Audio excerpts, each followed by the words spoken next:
Bismillahirrahmanirrahim. Elhamdülillah ve salatu ve selamu ala Rasulillah. Hurmatlı Müslüman bir tuğandarım, birinciden bütkül alamda joktan bar kılıp jaratkan, öte merimdi rayımda Allah'a maqtoolor bolsun. Süyüktü Peygambarыбыз Muhammad sallallahu aleyhi ve sellem'ga жүрөгүбүздүн төп тамырынан чыккан салам жана салаваттар болсун. Sallallahu ala Muhammad sallallahu aleyhi ve sellem. Elhamdülillah, mына биз азыр Саур өкүрүнө келдик. Бул ушул кереметтүү Мекке шаарынан 20 километр жанында турган жер. Бул жакта кандай окуя болгон? Ислам тарыхыбызда Пайгамбарыбыз Мухаммад алейхиссалам 40 жашында пайгамбар болуп, анан күн сайын элине, жерине, коомуна дават айтып, адамдар исламга тарта баштады. Адамдар иманга келди. Ушинтип 13 жыл Пайгамбарыбыз Мухаммад алейхиссалам ушул кереметтүү Меккеде күндүзүн түндөсүн адамдарды иманга, Аллага жалгыздыгына, барлыгына чакырып, мусулмандар акырындан азайып бир аздан көбөйүп баштады. Бирок мусулмандардын саны аз, капырлардын саны көп болгон. 13 жылдан кийин Пайгамбарыбыз Мухаммад алейхиссаламга хижрат кылганга, көчүүгө уруксат берилди.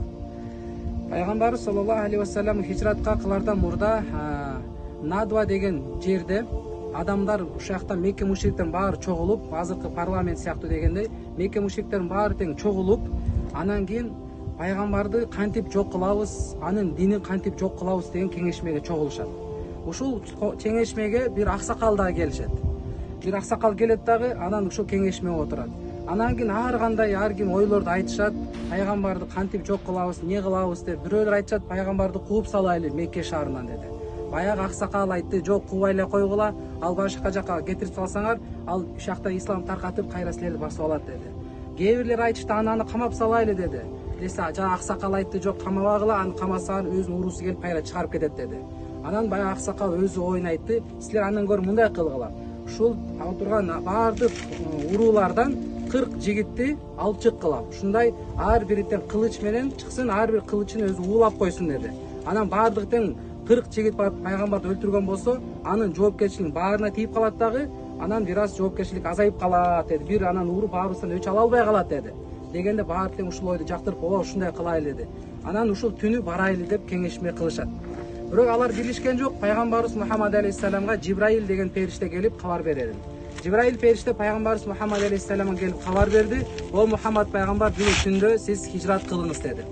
Пайгамбарыбыз Мухаммад алейхиссалам өзүнүн ордуна Али разияллаху анхуну жаткызып, өзүнүн чепкенин жагып койгон эле.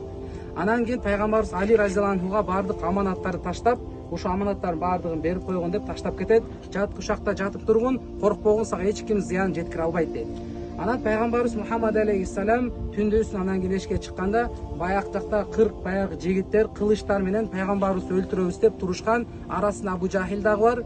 Пайгамбарыбыз Мухаммад алейхиссалам топуракты алып туруп, ушакта капырлардын ар бирине чачат. Ва жаална мин байнайдихим садда ва мин хольфихим садда фагшайнахум фахум ла юбсурун деген Ясин сүрөсүндөгү аятты окуйт. Бул аяттын мааниси, биз алардын асты жагына, арты жагына парда тартып койдук, алардын көздөрүн жаап койдук, алар натыйжада көрүшпөй калды дейт. Ушинтип таштап туруп пайгамбарыбыз Мухаммад алейхиссалам чыгып кетет. Чыгып кетет дагы, алар эч бир да капыр анын пайгамбарыбыз Мухаммад алейхиссаламды көргөн эмес. Кийинчерээк бир адам өтүп барат, эмне турасыңар десе, айтты, пайгамбарды күтүп атабыз, Мухаммадты деп өлтүрөйүн деп атабыз деди. Ал айтты, Мухаммад деген пайгамбар жана эле чыгып кетип калган деди. Астына топурак таштап чыгып кетип калган деди. Пайгамбарыбыз Мухаммад алейхиссалам не кылды? Эң биринчи Абу Бакр разияллаху анхунун эң жакын досунун үйүнө барды. Үйүнө барып туруп пайгамбарыбыз Абу Бакр разияллаху анху айтты, Абу Бакр, үйүңдө бир сөз бар эле, сыр сөз болсун, баардыгы чыгып турсун деди. Пайгамбарыбыз Мухаммад алейхиссалам Абу Бакр разияллаху анхуга айтты, Аллах мага хижрат кылганга, көчкөнгө уруксат берди. Аргасыздан пайгамбарыбыз Мухаммад алейхиссалам иманды сакташ үчүн, иманды таркатыш үчүн, аманатты башка бирөөлөргө жеткизиш үчүн, ушул Аллах тааланын акыркы динин, Алланын жалгыздыгын, барлыгын, бирлигин башка бирөөлөргө жеткизиш үчүн максатта пайгамбарыбыз аргасыз өзү туулуп өскөн жерден пайгамбарыбыз Мухаммад алейхиссалам көчкөнгө пайгамбар аргасыз болду. Анан Абу Бакр разияллаху анху сүйүнүп кетти. Я Расулулла, мен сизге жолдош болому жолдоңузда деди. Ооба. Анан Абу Бакр разияллаху анху эки төөнү даярдады. Эки төөнү даярдагандан кийин пайгамбарыбыз саллаллаху алейхи ва саллям айтты, ушул бир төө сиздики деп айтты. Пайгамбарыбыз саллаллаху алейхи ва саллям айтты, мен бул бир төөнү деди, акчага сатып алам деп айтты. Кийин пайгамбарыбыз акчасын кайра кайтарып берген эле. Анан ушинтип пайгамбарыбыз саллаллаху алейхи ва саллям Хазрат Абу Бакр разияллаху анху экөө анан кийин Меккеден Мединага карай көчтү. Баягы Мекке мушриктери пайгамбардын көчүп кеткенин уккан кезде баардыгын ачуусу келип Мекке боюнча жарыя кылды. Ким Мухаммаддын башын алып келген болсо, ошого биз 100 кызыл төө беребиз деди. Ошол кезде баардыгынан кызыгып, пайгамбарды өлтүрөбүз деп кызыкка арттан чыккандар көп болду.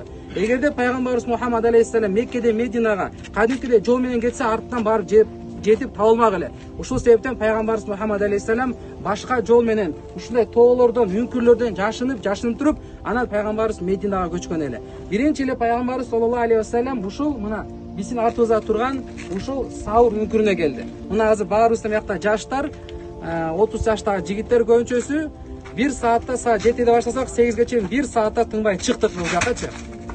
Бул жакка келип ушул Саур деген үңкүргө келдик. Бул үңкүрдүн аты Саур. Ушул жакта мына ичине карасаңыздар 2 адам бара турган кичинекей эле жер бар. Ушул үңкүргө кириштен мурда пайгамбарыбызга кызмат кылган Абу Бакр разияллаху анху биринчи кирип, баардык тешиктерин баарын бүтөп койду. Азыр чыгып келатканда анча-мунчаларыбыз жыландар, капкара жыландарды көрдүк, жолдон, Мына ушул кезде эле пайгамбарыбыз саллаллаху алейхи вассалам доорунда аябай көп жолдо жыландар, көп нерселер болуп турган. Ушул жылан же чаян пайгамбарыбызга чагып койбосун деген ниетте Хазрат Абу Бакр разияллаху анху биринчи кирип, баардык тешиктерди өзүнүн кийимдери менен бүтөп чыккан эле. Бирок бир тешикке кийим жетпей калды.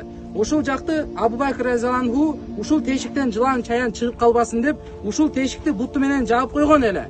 Пайгамбарыбыз саллаллаху алейхи вассалам келди. Пайгамбарыбыз саллаллаху алейхи вассалам эс алып, чарчаган түнү уктаган эмес, чарчап, пайгамбарыбыз Хазрат Абу Бакр разияллаху анху санына келип уктады эле.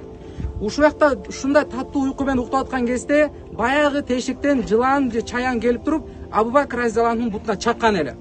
Чакканда катуу ооругандыктан Абу Бакр разияллаху анху бирок пайгамбарыбыз Мухаммад алейхиссалам таттуу уйкусун бусуп койбойн деген максатта чыдап турду. Денесин баардыгы ушундай сыздап турса дагы, акыры чыдабай кеткендиктен пайгамбарыбыз саллаллаху алейхи вассаламдын бетине Абу Бакр разияллаху анхунун көзүнөн тамчылар тамып кетти. Пайгамбарыбыз ойгонуп кетти, караса бутуна чаккан экен, шилекей менен дем салып туруп, анан бутуна дем салып койгон эле. Акыры натыйжада эмне болду? Анан кийин ушул оорунун себебинен Абу Бакр разияллаху анху өтө ооруп, кыйналып, кийин арыктаган дагы, дүйнөдөн кеткен дагы ушул чаян же жыланды чапкан себебинен болгон айтылат да. Анан Мекке мушриктер истешти, бул жака пайгамбарыбыз саллаллаху алейхи вассаламга Абу Бакр разияллаху анхуга Абу Бакр разияллаху анху азат кылып койгон кулу күн сайын тамак алып келип кабарларды айтып турат эле акырынанчы. Анан Мекке мушриктер ушактан истешип, 1-2-3 күн истешип, анан акыры ушакка таап келишет. Ушул жерге чейин таап келишет. Келгенден кийин Аллахтын кудурети менен, Аллах Таала ушул жака жөргөмүштүн желеси менен ушакты жаап койгон эле. Мына карасаңыз астымда айтканда 1,5 метр эле турат. Абу Бакр разияллаху анху пайгамбарыбызга айтты: "Я Расулулла, эгерде бул Мекке мушриктери баштарын ылдый эле кылып караса, бизди таап алат" деп айтты да. Ушунча мына көрүп атасыздар, ушунча тала, ушунча жердин арасынан баарын истеп, пайгамбардын жерин таап келди. Ар бир таштарды карады. Ушул жакка келген кезде баштарын ылдый кылса эле бизди таап алат, "Я Расулулла" деп аябай коркуп турган эле. Абу Бакр разияллаху анху пайгамбарыбыз Мухаммад алейхиссалам эң жакын досу, жанын бергенге даяр эле. Пайгамбардын жанынан кетип атканда оң жакка тура калат, сол жакка тура калат, астыга кетет, артына кетет кечкеле. Пайгамбарыбыз саллаллаху алейхи вассалам сурады: Абу Бакр, эмнеге мындай кыласың десе, Абу Бакр разияллаху анху айткан эле: "Я Расулулла, эгерде душман оң тараптан келип калат деген бир аз эле ой кетсе, мен оң тарабыбызга тура калам. Жаа мен атсам мага тийсин, сиз аман калыңыз, я Расулулла. Эгерде ойма сол жактан келе калат десе, сол жакка качам, астынан келе калат десе, астыга барам, оюм каяка келсе, ушул жакка чуркайм" деп айтты да. Абу Бакр разияллаху анху аябай коркуп турду пайгамбардын жанына. Акыркы пайгамбар Мухаммад алейхиссалам бүткүл ааламга рахмат болуп келген пайгамбарга. Ошондо айтты: "Я Расулулла, булар мында бизди таап келишти. Башын ылдый кылса эле бизди таап калат. Не кылабыз, я Расулулла" деди. Ал пайгамбарыбыз саллаллаху алейхи вассалам ушул кезде Абу Бакр разияллаху анху айтты: Абу Бакр, ла тахоф ва ла тахзан. Абу Бакр, коркпогун, кайгы капага түшпөгүн, кайгырбагын. Инналлаха маана. Аллах Таала биз менен биргеликте деп айтты да. Алла биз менен биргеликте деди. Анан Абу Бакр разияллаху бир аз жүрөгүндө бир аз коркусу бир аз азайды. Аллах Тааланын кудурети менен Аллах Таала ушул үңкүрдү Аллах Таала жөргөмүштүн желеси менен ала жаап койгон да. Мекке мушриктер келди, караса желе турат. Демек эч ким ичинен жок. Ичин караган эмес да. Эч ким караган эмес. Инна ахванал байти ла байтун анкабут. Жер бетиндеги эң жеңил үй бул жөргөмүштүн үйү да. Жөргөмүштүн үйү. Kur'an'da 114 сүрөнүн bir сүрөнүн аты Анкабут деген сүрө. Анкабут деген жөргөмүч, паук деген сүрө бар да. Ушул Анкабут деген сөз Kur'анда келет. Анкабут деген сөз. Ушул Анкабут деген сөздү биз 14 кылымдан бери жана кыяматка чейин келген ар бир адам Kur'ан окуганда Анкабут деген сөздү туура айтып окуш керек да. Айынды чыгарып, өзүн туура окуп келебиз. Жөргөмүч деген сөздүчү. Аллах Таала Анкабут деген сөздү Kur'анга киргизип койгон. 14 кылымдан бери окуп келатабыз. Кыяматка чейин Kur'ан окуганда ушун Анкабут деген жөргөмүчтү окуп келебиз да.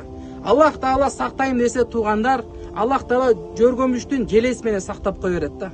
Алла сактайм десе кайсыл учур болбосун, Алла сактап кое берет. Мына ушул жерде туугандар биз тарыхый ала турган сабагыбыз эмне экен? Мына пайгамбарыбыз Мухаммад алейхиссаламдын келип жашынган жерине мына өзүбүз көзүбүз менен, буттарыбыз менен келип басып көрүп жаткан жерибиз ушул да. Мына пайгамбарыбыз 14 кылым мурун мына ушундай иман, ислам бүткүл ааламга таркасын, ар бир адамга жетсин деп канча кыйынчылыктар менен сиз менен бизге дин жетти туугандар. Анан ушул жактан кийин Арулай Мединага пайгамбарыбыз көчүп барды, жолдон да ар кандай окуялар болгон эле. Эң негизги ала турганы мына ушул 622 хижри жылында 11 же 12 сентябрында ушул окуя болгон пайгамбарыбыздын доорунда. 14 кылым мурун мына пайгамбарыбыз ушул Саур өлкөсүнө келген. Бул жака келген зыяратчылар келип жөн эле тарыхый катарында келип көрүп кетсе болот, бирок бул эч кандай ибадат катарына кирбейт. Буяка чыксаң сооп болуп, чыкпай койсоң күнөө болуп калбайт. Анан кийин буяка чыккандан кийин чарчадым, буттарым кыйналып калды, эми таваф кылбай кечке эс алат экенмин деген болбойт. Анткени негизги маселе, негизгиси бул таваф, Каабаны таваф кылып айлануу эсептелинет. Таваф кылгандагы ар бир кадамыңызга 70 000 күнөө кечирилет, 70 000 сооп жазылат, 70 000 даража көтөрүлөт бул таваф кылганда. А бул жакта келген максатыбыз, бул тарыхыбызда пайгамбарыбыз саллаллаху алейхи вассалам менен Хазрат Абу Бакр эң жакын досу мына ушул үңкүргө келип 3 күн ушул жакта жашынып, анан Мединага карай тарткан сапарды мына ушул жакта болгон эле. Ушул окуяны баарыбыздан билип коюшубуз керек. Аллахым баарыбыздан ыраазы болсун.